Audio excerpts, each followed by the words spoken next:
शुभ सकाळ सखींनो. बघा हे काय आहे. आमच्याकडे याला राळं म्हणतात, तुमच्याकडे काय म्हणतात मला माहिती नाही.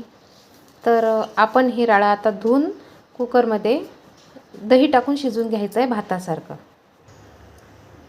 एक अर्धी वाटी राळं असेल, त्यामध्ये मी 1 ग्लास पाणी टाकलं आणि 1 वाटी दही टाकत आहे.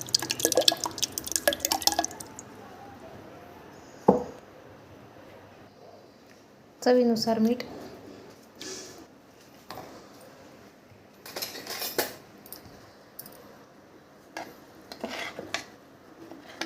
तुम्हाला जेवढं आंबट आवडत असेल तेवढं दही तुम्ही घालू शकता, कारण आपल्याला करायच्या आहे याच्या आंबट घाऱ्या, कारण त्या थोड्याफार तरी आंबट लागल्याच पाहिजे. तर आता आपण हे कुकर लावून शिजून घेऊया. बघा आपला भात हा छान शिजलेला आहे. आता हा काढून घेते मी एका भांड्यामध्ये. यामध्ये बघा थोडं जिरं टाकायचं आहे, मिरची पावडर,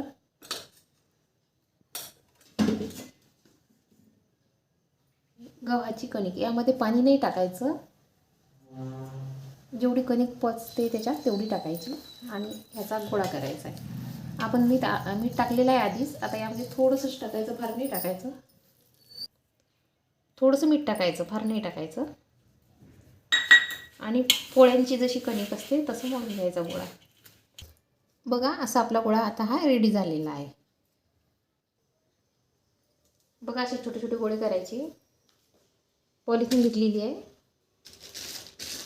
त्याला थोडंसं तेल लावायचं आणि लाटण्याच्या सहाय्याने हळूहळू लाटायचं आहे.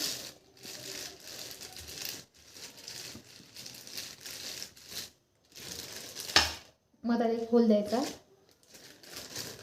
आपण कढईत तेल ठेवलेलं आहे, आता तळून घेऊया.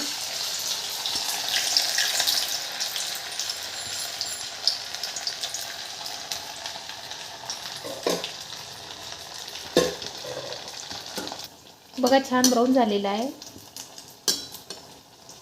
आता आपण काढून घेऊया. तर आता मी बाकीचे तळून घेते. स्टार्ट. बघा आपल्या आंबट घाऱ्या तयार आहेत. तर बघा किती छान फुलतात. बघा छान आतून पोकळ आलेली आहे. तर तुम्ही पण बनवा, खा आणि मस्त राहा, स्वस्त राहा. माझे व्हिडिओ बघत राहा. आवडल्यास लाईक करा, शेअर करा आणि सबस्क्राईब करायला विसरू नका.